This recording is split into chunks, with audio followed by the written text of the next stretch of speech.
Declaro abierta la sesión. The 8,449th meeting of the Security Council is called to order. On behalf of the members of the Security Council, En el orden del día, the provisional agenda for this meeting is the situation in the Middle East. The agenda is adopted. In accordance with Rule 37 of the Council's Provisional Rules of Procedure, I invite the representatives of Saudi Arabia, Argentina, Bangladesh, Botswana, Brazil, Cuba, Ecuador, Egypt, United Arab Emirates, Israel, Japan, Jordan, Kazakhstan, Lebanon, Libya, Liechtenstein, Malaysia, Morocco, Namibia, Norway, Pakistan, Qatar, the Syrian Arab Republic, the Islamic Republic of Iran, the Democratic People's Republic of Korea, Turkey and Vietnam to participate in this meeting. It is so decided. I now give the floor to the representative of Israel. Thank you, Mr. President. On behalf of Israel, I congratulate the incoming members of the Security Council. I hope that this year the Council will engage in factual and constructive dialogue regarding the situation in the Middle East. I also congratulate the delegation of the Dominican Republic for your presidency of the Council this month. 2 days ago, the Iranian regime committed a grave act of aggression against Israel. The Iranian Quds Force fired a medium-range surface-to-surface missile into northern Israel from a position in close proximity to the Israeli border. Israel's Iron Dome air defense system intercepted this missile successfully. Israel responded by targeting Iranian military infrastructure in Syria, including intelligence command and control centers, weapons warehouses, and training facilities. Israel holds the Syrian regime responsible for the missile that was launched against Israel from Syrian territory. The international community and the Security Council must condemn Iran for this act of aggression. The firing of this missile proves once again Iran's deep entrenchment in Syria. Let me be clear. Iran must, with no conditions, fully withdraw its military presence and militia forces from Syria. It must do so immediately. Israel does not wish for any escalation, but Israel is ready and able to protect its citizens and its sovereignty from the Iranian threat. Anyone that threatens to wipe Israel off the map will be held fully accountable. Mr. President, when it comes to countering terrorism, you must follow the money. When the world united against the Taliban, Al-Qaeda, and ISIL, we ask two fundamental questions. Where do they get their money, and how do we cut off their supply? By asking the right questions, by following the money trail, the world was able to diminish the threat of terror. Mr. President, when it comes to countering terrorism in the Middle East today, the international community must apply the same strategy. It must follow the money. In our region, the money trail of terror leads back to one common supplier. The world must acknowledge that supplier, the source that is the epicenter of modern terrorism. It must face the harsh reality that this source is a UN member state. This member state is proliferating a plague of terror from which no one is immune. Fortunately, in recent months, we have seen nations and unions of states from the Middle East to Europe and beyond beginning to take steps toward finding a remedy. But a remedy is not enough. we need to take preventative action. It is high time that the world put a stop to the source, the main supplier, the sponsor of terrorism, Iran. Mr. President, after the signing of the JCPOA, the international community was optimistic. It thought Iran would use the billions of dollars it received to invest in its people, maybe infrastructure, reform its economy, and rejoin the community of nations. That was wishful thinking. Iran has used the money to finance terrorism across the region and around the globe. The Iranian payroll emboldens the worst of terrorists. The money trail starts in Tehran. It reaches the border with Iraq. It stretches across the Arab Gulf to Yemen. It extends to the tyrants in Damascus. It lands in the bank accounts of its proxy, Hezbollah. Iran is bankrolling a coalition of terrorists around the world.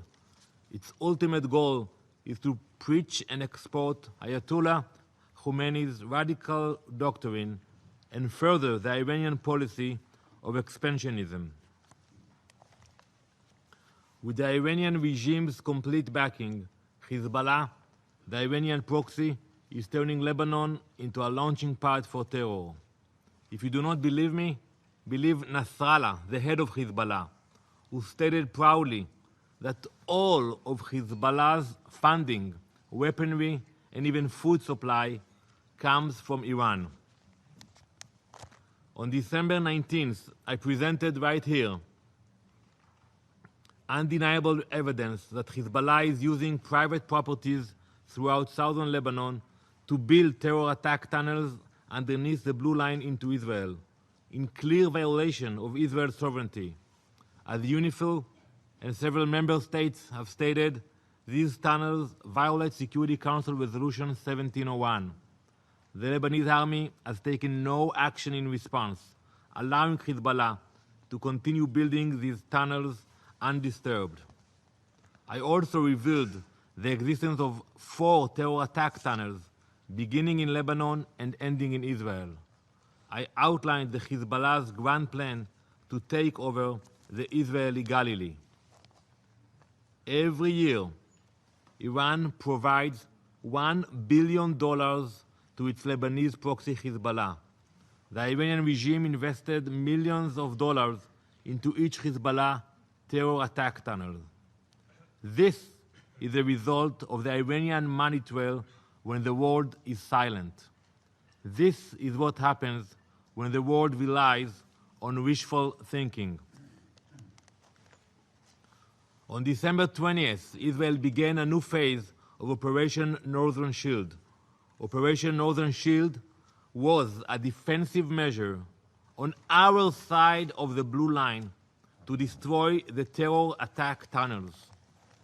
Israel neutralized one tunnel by sealing it off with cement. When the cement overflowed out the other side, the evidence was crystal clear. Hezbollah's terror tunnel had begun inside a private property in Lebanon, stretched underneath the blue line, and infiltrated Israel's sovereign territory. And even then, even with striking evidence, UNIFIL is still not fulfilling its mandate. On December 26, the IDF discovered a 5th terror tunnel, beginning in Kfar Aita Ashab in Lebanon and ending in Shtula, Israel. And just last week, on January 13th, Israel discovered a 6th terror tunnel, the largest and most elaborate, spanning from Kfar Ramya, Lebanon, into sovereign Israel. Mr. President, Operation Northern Shield has concluded, but Israel will continue to take any and all necessary defensive measures on our side of the border, including to neutralize all terror attack tunnels violating our sovereignty.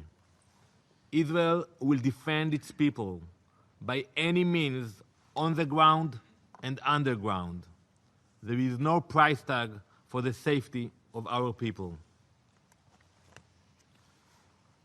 Mr. President, follow the bloody trail of money starting in Tehran, and you will arrive at the terror tunnels in Lebanon and Gaza, and the weapons warehouses in Syria. It is now trying to infiltrate also Judea and Samaria. The Iranian regime obsession with Israel is not just well known, it is expensive.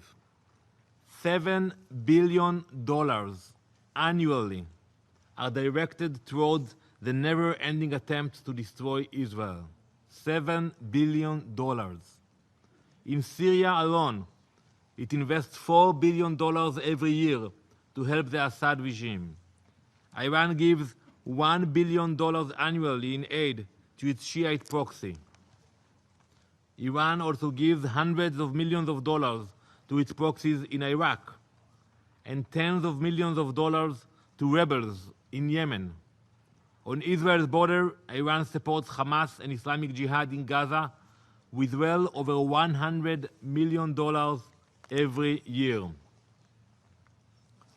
Mr. President, the Palestinian representative has not mentioned anything about the connection between Palestinian terrorist organizations and Iran. So allow me to do so. Iranian money has landed directly in the pockets of Hamas and Islamic Jihad in the Gaza Strip and Judea and Samaria. Iran, in partnership with Hamas and with the help of Hezbollah, is pushing to build a military front in Judea and Samaria from which to attack Israel. The Iranian Trail of Terror unifies the efforts of Salah el-Aruri. Salah el-Aruri is Hamas's deputy political chief, and he works very closely with Said Izzadi, the head of the Palestinian branch of the Iranian Quds Force, on behalf of Quds Force commander Qassam Soleimani. The end goal of all those guys of this gang is to establish terror networks throughout the Middle East. With the help of al-Aruri and Izzadi, Iran is trying to turn Judea and Samaria into the fourth military front against Israel. With Iran's blessing, Hamas is also growing closer to Hezbollah and sharing its preferred terror tactics, including the tunnels, which we now see in southern Lebanon. Hamas is also building a major military front in Lebanon, using it as another base from which to terrorize Israel. Mr. President, Iran all of a sudden is now speaking publicly about training Palestinian terrorists. High-profile terrorists of Hamas and Islamic Jihad are meeting with high-ranking officials in Tehran. On December 22nd, a few weeks ago, Hamas co-founder Mahmoud al-Zahar led a Hamas delegation to Tehran. As Salah el-Aruri himself put it, and I quote, "The aid Iran provides to the resistance is not merely symbolic. Nobody but Iran gives us any military support." On December 31st, Ayatollah Khamenei rang in the new year by meeting with the head of Islamic Jihad, Zayed Nahla, in Tehran. For his New Year's resolution, Khamenei promised Nahla that a Palestinian state will be established in Tel Aviv. I have news for Mr. Khamenei. You will not meet your New Year's resolution, not this year, not ever. In light of these meetings, it is odd that in that same week, the Iranian Foreign Minister, Mohammad Javad Zarif, claimed with the utmost confidence, and I quote, that's a quote from Zarif, "When did we say we want to annihilate Israel? Find one person that has said so. Nobody has said that." That's Zarif. Actually, the entire Iranian regime has said that for 40 years, since 1979. For 40 years, the Iranian missiles bear the inscription, "Death to Israel," and they write it in Hebrew. The so-called moderate Iranian president calls Israel, and I quote, a cancerous tumor. The Iranian supreme leader threatens to annihilate Israel himself and place a Palestinian state in Tel Aviv. Mr. President, the Iranian machine of terror does not stop for even one moment. It is attempting to close in on us on 4 fronts, but it stands no chance against Israel. We will never let Iran win. Not in Syria, not in Lebanon, not in Judea and Samaria, not in Gaza, not anywhere. But the world cannot keep living in a rose-colored reality. Iran is attacking Europe. It is entrenched in states on the other side of the planet. I am sure the distinguished ambassadors of France, Belgium, and Denmark know that when Iran strikes their countries once, as it did in recent years, it will strike again. The EU has taken a crucial step forward by imposing new sanctions against Iran. It is now the Council's turn to take a leap. Mr. President, Israel means business. We know that Iran seeks to accomplish, and we share it with our allies. We know the international community can rise to the occasion and join us in the fight against Iranian terrorism. We know that the world can answer the calls of the Iranian people who deserve a brighter future. We are waiting for the Security Council to designate Hamas, to designate Hezbollah and Islamic Jihad as terrorist organizations, because weakening these terrorist organizations is the first step to dismantling the epicenter of terrorism that sits in Tehran. We know the world is capable of responding. But if we must, we will respond alone. We will defend our democracy, safeguard our sovereignty, and protect our people. As former Israeli Prime Minister Menachem Begin once warned, and I quote, "If an enemy of our people says he seeks to destroy us, believe him. Don't doubt him for a moment. Don't make light of it. Do all in your power to deny him the means of carrying out his satanic intent. If Israel must act, Israel will not hold back." Thank you, Mr. President. Le doy las gracias al representante. I thank the representative of Israel for his statement. I now give the floor to the members of the Security Council. I now give the floor to the representative of the United States. Thank you, Mr. President, and thanks to Special Coordinator Mladinov for his briefing. Minister Marsoudi, welcome, and thank you for joining us in the Council for today's briefing. Mr. President, we offer our deepest condolences to Chad on the loss of 10 peacekeepers over the weekend in Mali. Turning to today's subject, Mr. President, as we've often said in this chamber, the Security Council spends far too much time focused on Israeli-Palestinian issues while not paying enough attention to the many other threats to international peace and security that exist in the Middle East.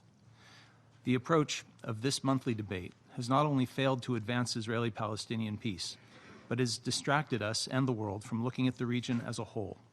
We fail to focus on steps that would address the instability affecting Syrians, Lebanese, Iraqis, Yemenis, Libyans, and Iranians, among others. Mr. President, to address the region's challenges, the U.S. is jointly chairing with our colleagues from Poland the Ministerial to Promote Peace and Security in the Middle East in Warsaw on February 13th and 14th. This ministerial will be an opportunity to share our experiences, insights, and assessments as we work together to support a more stable and peaceful Middle East. The ministerial will serve as a global brainstorming session where we can develop the outline of a stronger security architecture in the region and establish clear benchmarks for measuring progress. Agenda items include a discussion of the humanitarian crises in Syria and Yemen, as well as sessions on missile development, extremism, and cybersecurity. It's also important to state clearly what this ministerial is not. It is not a forum to relitigate the merits of the JCPOA. While we've made our concerns with the JCPOA clear, we respect other states' decisions to support it. It is also not a venue to demonize or attack Iran. Indeed, Mr. President, the U.S. Secretary of State has outlined a clear strategy to reach a new comprehensive deal with Iran built on the shared global understanding that Iran must cease its destabilizing activities. Mr. President, recent months have made clear the need for further international action on Iran's missile program. Just last week, Secretary Pompeo called attention to Iran's firing of a space-launched vehicle, which yet again demonstrates Iran's defiance of the Council and Resolution 2231. Similarly, we see Iran's proxies taking dangerous steps that threaten international peace and security. Israel has exposed Hezbollah's extensive tunneling under the Blue Line, construction that, as UNIFIL made clear, violates UN Security Council Resolution 1701. We commend UNIFIL's work to keep the Blue Line under control, but it is unacceptable that the Lebanese government has not yet given UNIFIL access to the tunnel entrances on their side of the Blue Line. And Mr. President, given events over the weekend, let me state clearly that the United States condemns the launching of a rocket from Syria at Israel. This was an unacceptably provocative act by the Iranian and Syrian regimes. We again call on Iran to withdraw all forces from Syria and reaffirm Israel's right to self-defense. Mr. President, the upcoming ministerial in Warsaw will acknowledge these activities, among others, as drivers of instability in the Middle East. But the scope of the discussion will be much broader than any one country or set of issues. As a testament to this, countries from around the world have been invited to participate. The meeting will be an opportunity for all countries that attend to engage in a dynamic discussion and collaborative thinking with the goal of contributing to a more peaceful, stable, and prosperous Middle East, which would be a more productive and appropriate approach for these monthly Council meetings as well. We look forward to following up with the Council the outcomes of the ministerial in the coming months. I thank you, Mr. President. Doy las gracias al I thank the representative of the United States, and I give the floor now to the representative of the United Kingdom. Thank you very much indeed, Mr. President, and can I also join others in welcoming the Indonesian Foreign Minister, who's a very good friend of the United Nations, and also join the American representative in expressing our deepest condolences to Chad for the loss of their peacekeepers, and we send our condolences to the victims' families. Mr. President, as other speakers have noted, there are a range of issues in the Middle East today that deserve the Council's concern. But as Mr. Mladenov was our briefer, I will confine my remarks today to the issues that he covered. And I want to start by echoing the German representative that Israel's security shouldn't be put in doubt. We condemn unreservedly the rocket launches from Syria and Gaza into Israel. Mr. President, we fully support Israel's right to defend herself. For too long, Mr. President, we have witnessed Hezbollah blatantly disregard UN resolutions, their continued possession of weapons outside of Lebanese state control, and their reported attempts to acquire dangerous new missile capabilities remain deeply alarming, as do their statements which threaten Israel. Without an end to these illegal activities by Hezbollah in Lebanon and the region, we will continue to see regional stability threatened. We condemn Hezbollah's aggressive activities, and we are clear that we should not allow them to go unchecked.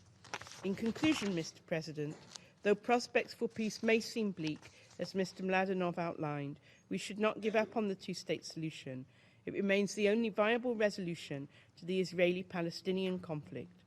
For this reason, the United Kingdom remains committed to the internationally agreed parameters for a durable peace in the Middle East, and it's critical negotiations are resumed towards an agreement leading to a safe and secure Israel living alongside a viable and sovereign Palestinian state based on 1967 borders with agreed land swaps.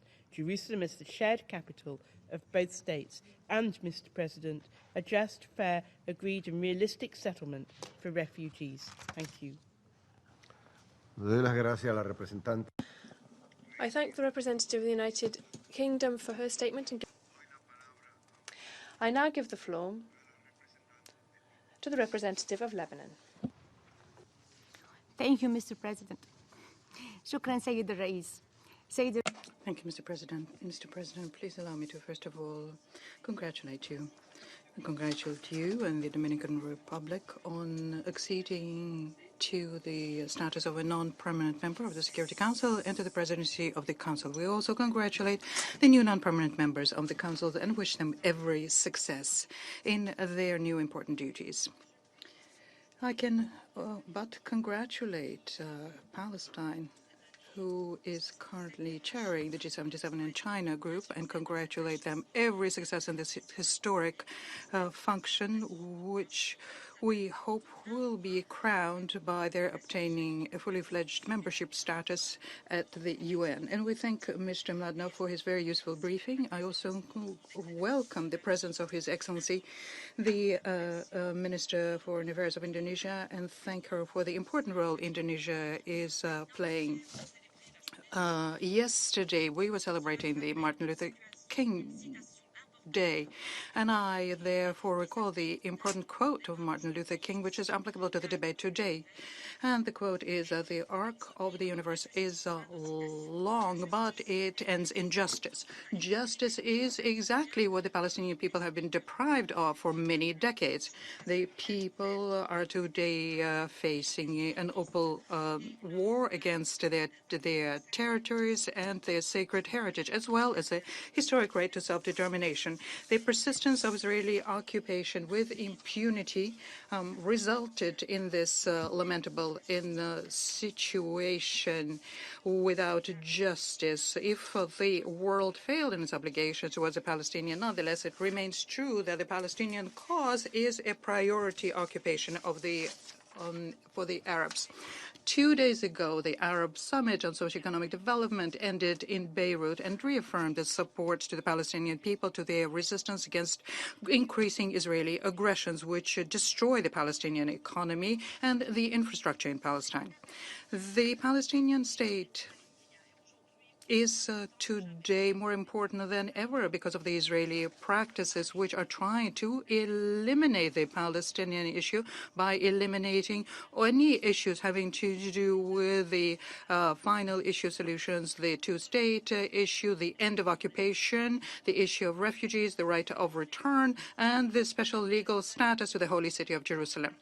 The Arab Summit in this regard reaffirmed the need to pull all of the efforts to ensure there is necessary funding for the implementation of the development strategy for the city of Jerusalem. The summit also reaffirmed the right of return and the need to compensate the Palestinian refugees and their descendants in line with internationally legal resolutions, for example, Resolution 194, and the right to help the Palestinian refugees. The summit called on all states to follow the international rule of law, international legality on the issue of the special legal status of the city of Jerusalem. The position of Lebanon is clear and unequivocal here, namely, Lebanon supports the inalienable right of the Palestinian people, and in particular their right to self-determination. We affirm the need for the international community and the United Nations to preserve lasting peace in the Middle East, and to do this by preserving the accomplishments which have been accomplished for more than 16 years of international work for the Palestinian cause. As regards the respect of the resolution of the United Nations resolutions, the latest one is 2334, which calls for the end of the occupation and protection of the Palestinian civilians. The resolution 497, which rejects the annexation of the Golan, also has to be abided by. The region today suffers from the lack of hope as regards restoring peace and the lack of prospects for the complete settlement of this situation. The peace process, unfortunately, is something that belongs in the past, and there is no glimmer of hope for its potential resumption. There is no trust between the parties, and the dialogue has been suspended. Israel continues its occupation of the Lebanese territory and continues threatening and violating Lebanese sovereignty by violating Resolution 1701. In 2018, Israel violated no less than 2,000 sometimes the sovereignty of Lebanon, and this compelled our mission to protest with the Security Council and the Secretary General of the United Nations no fewer than 22 times. In the first week of January, there have been 13 air violations, 4 maritime violations, and 6 land violations. In our letter of the 27th of December, we called the attention of the Security Council to the danger presented by air violations by Israel against civilian aviation, which imperils the safety of air navigation and exposes thousands of passengers to danger. But despite the complaint placed by Lebanon with the Council, Israel also violated our airspace this week. The most recent violation resulted in the building of a wall and structures within our territory,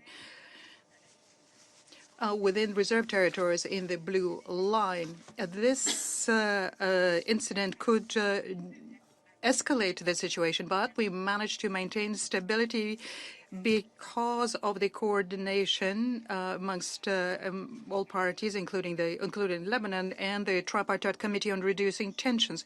We reaffirm our commitment to every ounce of our territory and our waters, and we intend to continue working towards settling border disputes within the framework of the tripartite mechanism.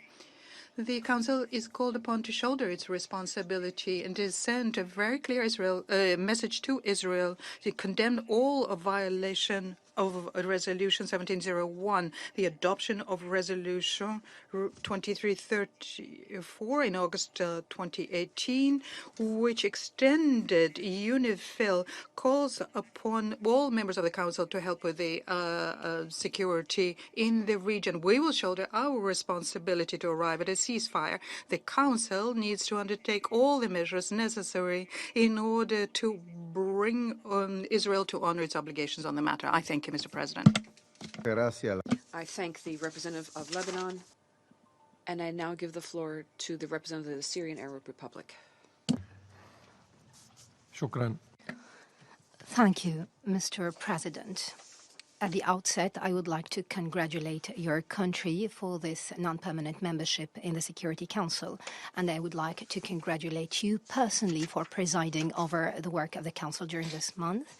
I would also like to welcome the Minister of Foreign Affairs of Indonesia and congratulate the State of Palestine for presiding over the G77 and China. Mr. President, the Israeli occupation forces once again committed a series of aggressions using missiles targeting the Syrian Arab Republic territories from above Lebanese territories. It was mentioned by my colleague, the representative of Lebanon, in details. They've also used the occupied Palestinian territories as well as the Tabarya River in the occupied Syrian Golan. This came in a gross violation of international law, the UN Charter and relevant Security Council resolutions, as well as the 1974 Separation of Forces Agreement. Such aggressions were not to be committed if the Security Council did not fail in compelling the implementation of relevant Security Council resolutions relevant to the Israeli-Arab conflict over decades, and also if there were no unlimited support from some permanent members of this Security Council to this rogue entity. This encouraged them to continue those frequent crimes and violations and state terrorism away from any accountability, even if it was just a formality. This was demonstrated by the repeated Israeli aggression against my country and the multifaceted support presented by Israel to terrorist organizations. These acts were not condemned. There were no calls to hold such acts by the Security Council in light of the position of the US, Britain, and France, who are partners and supporters of Israel in such aggression. The policies of those three countries and their position in the UN run counter to the responsibility they are supposed to shoulder in maintaining international peace and security in line of the international law and the UN Charter's provisions. Those countries continue to play the role of the false witness and prevent the Security Council from undertaking its responsibility. But this will not stop us from exercising our legitimate rights for self-defense and work on restoring the occupied Syrian Golan by all means possible. Mr. President, restoring the occupied Syrian Golan is a principled right to the Syrian Arab Republic. It's not subject to negotiation, waiver, or statutory limitation. The full withdrawal of the Israeli occupying forces to the 4th of June 1967 line is a commitment that should be applied. It's an unwavering request based on the principles of international law and the resolutions of international legitimacy, including your own resolutions 242, 338, and 497. The fevered Israeli attempt to change and alter this fact, as we have listened today to the Israeli representative. He talked about everything except the Israeli-Palestinian conflict. This fevered Israeli attempt to alter the situation, including the aggressive statements and criminal acts undertaken, are doomed to failure. It will never lead to any prejudice against the legal or sovereign rights of my country. Some have invested in a terrorist war waged against my country. They counted on the situation of some countries in the region to overshadow Arab rights and stifle calls to implement resolutions of international legitimacy that call for the end of the Israeli occupation of Arab occupied land. Some have even tried to make gains from the occupation and promote some suspicious deal to liquidate the Palestinian question and the inalienable principled rights of the peoples and countries in the region. They try to ignite such artificial strives and surreal conflicts in the region to deviate their attention from what's really happening in the Middle East, the lack of stability and prosperity, that is the continued Israeli occupation, Israeli settlement, and the Israeli massacre of the Palestinian question. Mr. President, the past period has witnessed so many dangerous and systematic Israeli practices that the occupying forces attempted to use to consolidate their control and impose their will on the Syrian Golan. For example, holding a meeting for the Israeli government in the occupied Syrian Golan in an attempt to organize illegitimate local elections there, as well as signing deals and issuing permits to loot the natural treasures of Golan. The last of which was looting the properties of Syrian people and their displacement to establish a project for wind energy generation over around 6,000 dunam in some of the surrounding sites around the cities of Magdal Shams, Ain Qanya, Baqata, and Masada. They have continued settlement activities as well as crimes and daily clampdowns against Syrian citizens lingering under the yoke of occupation. They've also detained them in Israeli prisons arbitrarily, as what happened with the freedom fighter Sidq al-Maqt, known as the Syrian Mandela and Amal Abu Saleh. They've also subjected some to house arrest Israeli officials have also issued repeated aggressive statements that stress and show that the occupying power flout with international law and the resolutions of this Council and intend to continue this occupation. Unfortunately, all these issues and the objection of the people of Golan did not grab the attention of the special coordinator so that they can be included in his quarterly briefing. Instead, he failed to call things with their true name.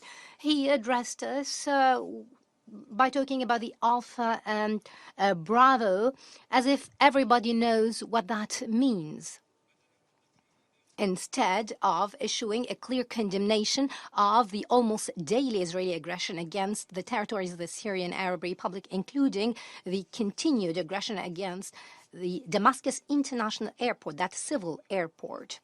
Such disregard is a political and moral failure to undertake his mandate in a way that runs counter to the principles and rules applicable in the UN, thus makes him illegitimate.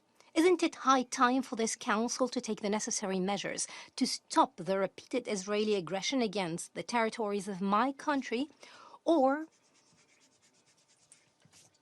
should we attract the attention of the war makers in this council by exercising our legitimate rightful self-defense and respond to the Israeli aggression against the Damascus International Civil Airport by launching an aggression against Tel Aviv Airport? Mr. President, we are pragmatic. We recognize the differences in political stances among members of this council. However, we call upon you to focus on the common ground that join us. That is the international law, the UN Charter, and the resolutions of this council. Thus, we stress the need for the countries supporting Israel and its policies and stances to review such policies and refer to that common ground that I have touched upon now.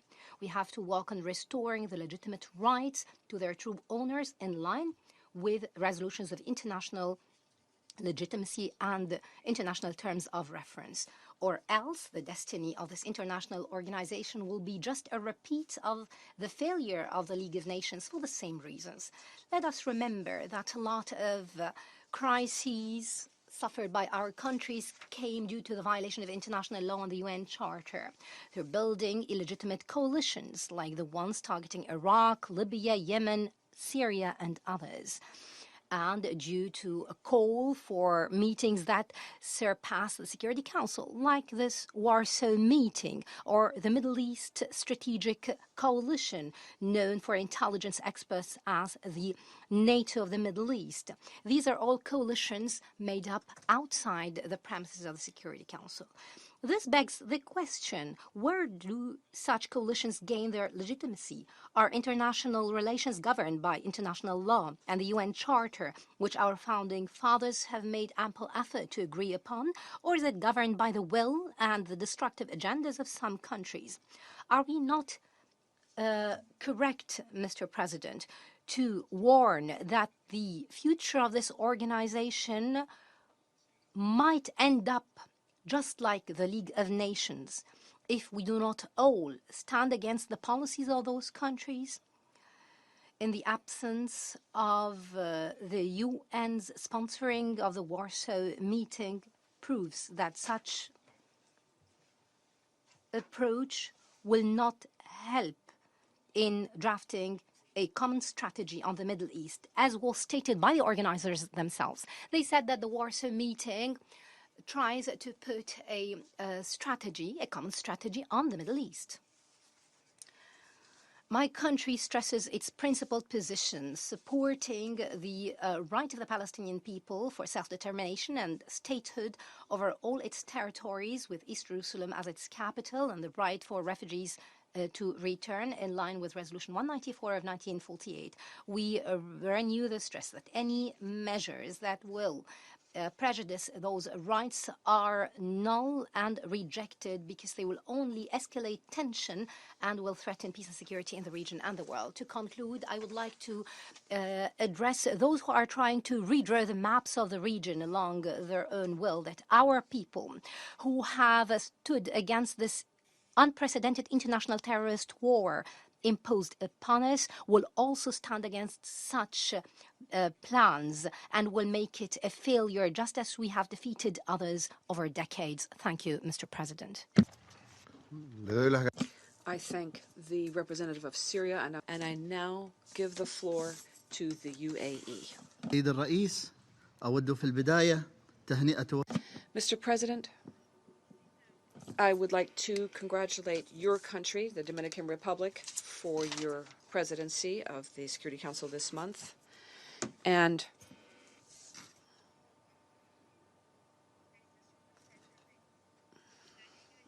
we support the lawfulness of restoring peace and stability in Yemen in order to bring about a peace process that would establish peace and stability based on Resolution 2216 of the Security Council.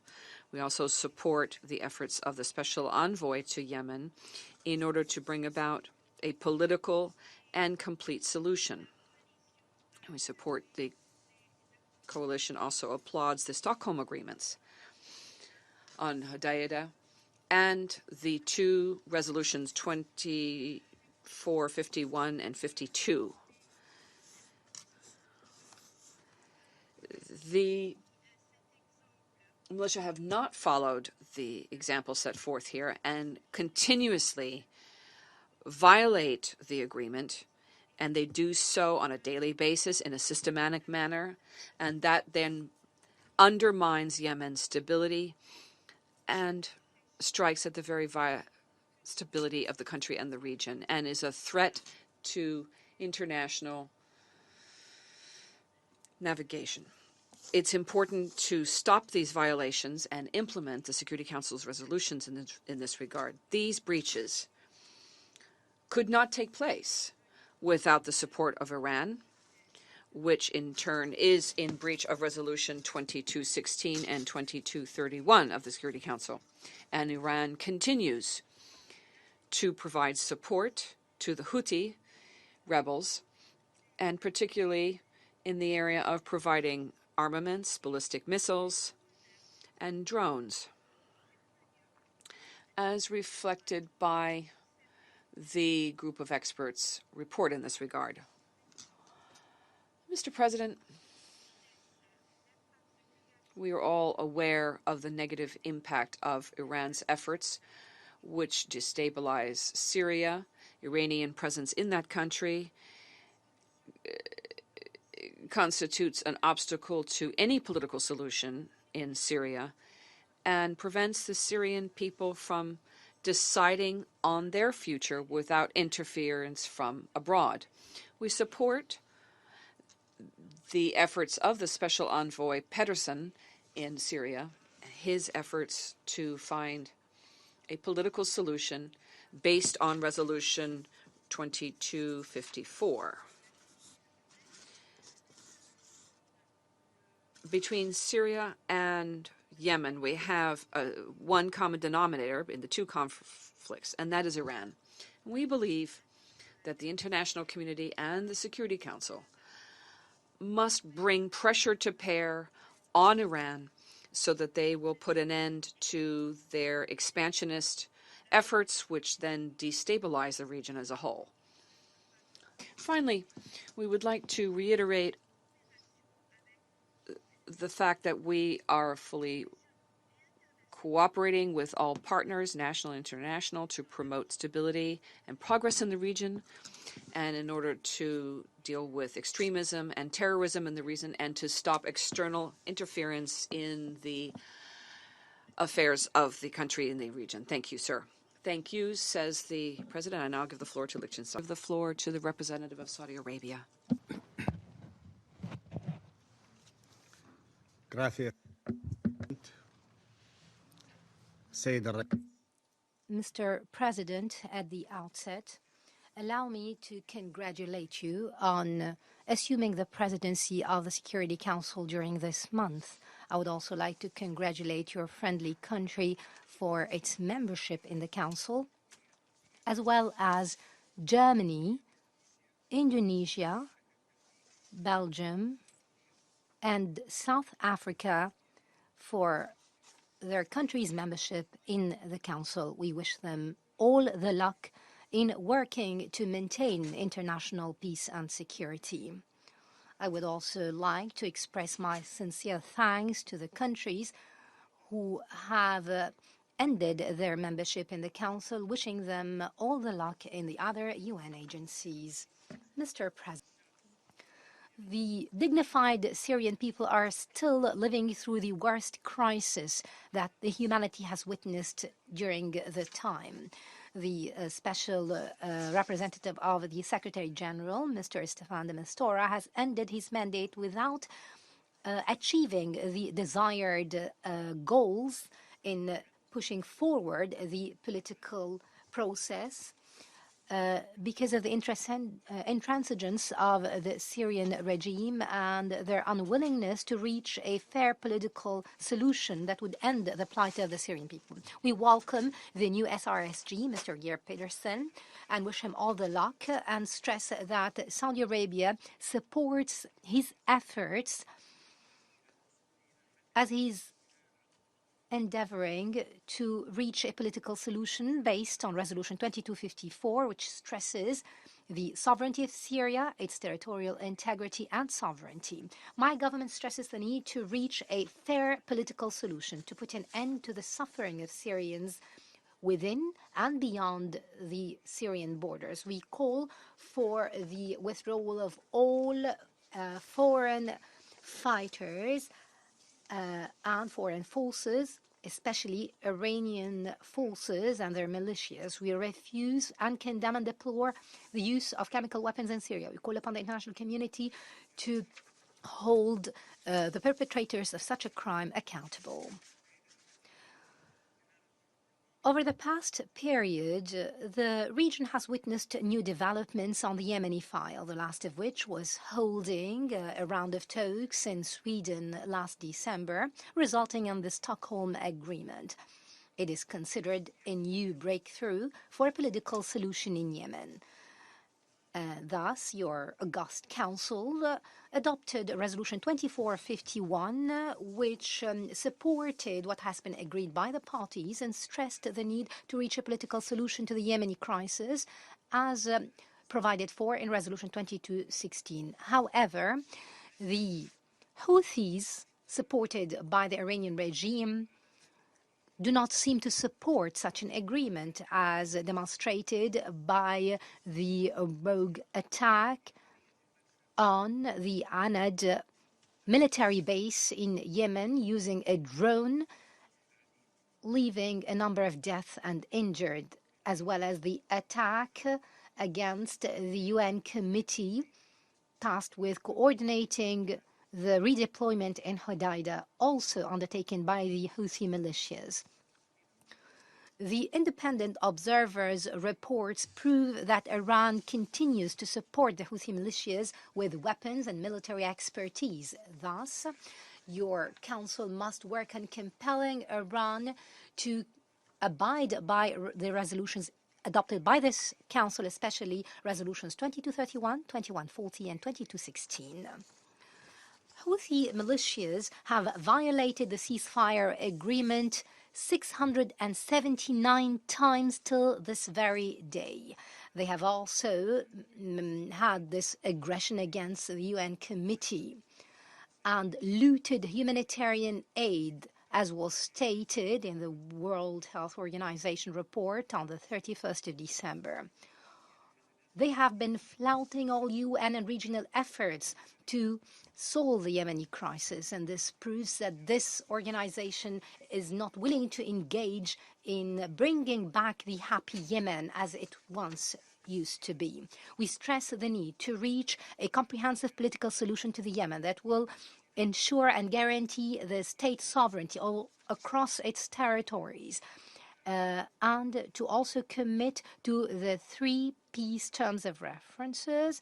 This is the Gulf Initiative, the outcome of the National Dialogue, and Security Council resolutions for almost 2216. We will continue providing support to the friendly Yemeni people and their legitimate leadership and responding to their needs at any time. Thank you, Mr. President. Damos las gracias. I thank the representative of Saudi Arabia for that statement. And now give the floor to the representative of the Islamic Republic of Iran. Mr. President.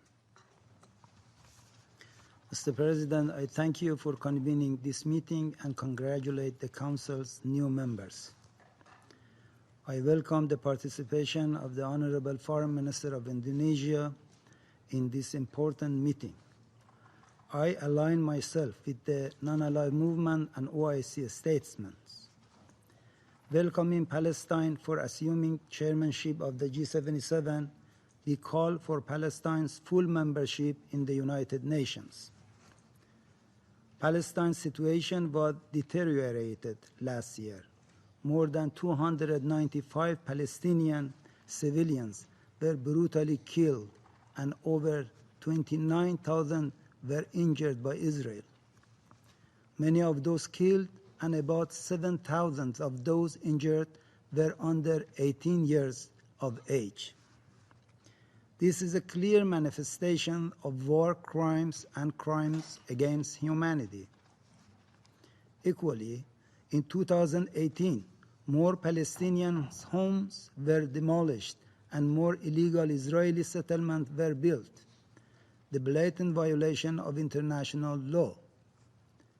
There are yet new plans to demolish more Palestinians' homes, to confiscate more Palestinians' lands, and to build more illegal Israeli settlements.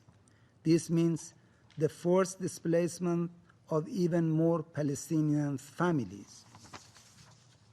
Last year, Israel also aggravated its decade-long illegal, inhuman blockade on Gaza, the continuation of which will drastically deteriorate the already grave humanitarian situation. In 2018, by enacting a law to ensure Jewish supremacy over others, Israel legalized racism. Very recently, it inaugurated an apartheid highway that features a large concrete wall, one side of which is open to Israeli vehicles only, and the other side to Palestinian vehicles only. Not surprising. Racism is in the very nature of the Israeli regime. First, they constructed a racial segregation wall, then enacted a racial discrimination law, and have now constructed an apartheid highway. Extremely shameful. This must be condemned in the strongest possible terms. We should also strongly reject and condemn the recognition of Al-Quds as Sharif as the Israeli capital, as well as the continued occupation of parts of Lebanon and the Syrian Golan by Israel. They are material breaches of international law and the relevant resolutions of this Council and the United Nations General Assembly. Last but not the least, let's revisit the main question. Why have the systematic violations of Palestinians' inherent rights continued unabated over the past 70 years? It is simple. Through shielding Israel, the United States has rendered this Council absolutely ineffective with respect to Israel. Consequently, Israel has been emboldened by impunity. Instead of facing punishment, it has been rewarded to continuously and brazenly commit all international crimes.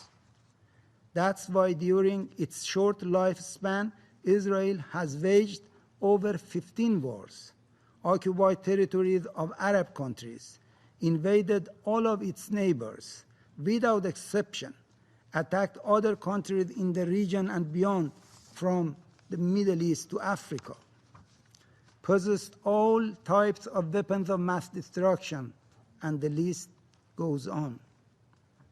In recent years, Israel has repeatedly attacked regional countries and brazenly assumed responsibility. What action did this Council take against such a material breach of the UN Charter? Did we hear anything from the United States, except biased statement in support of Israel?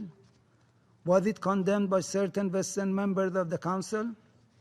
Israel has been emboldened to the extent that very recently it stated that it has developed offensive missiles that can reach anywhere in the area and any target, thereby implicitly threatening all countries in the region.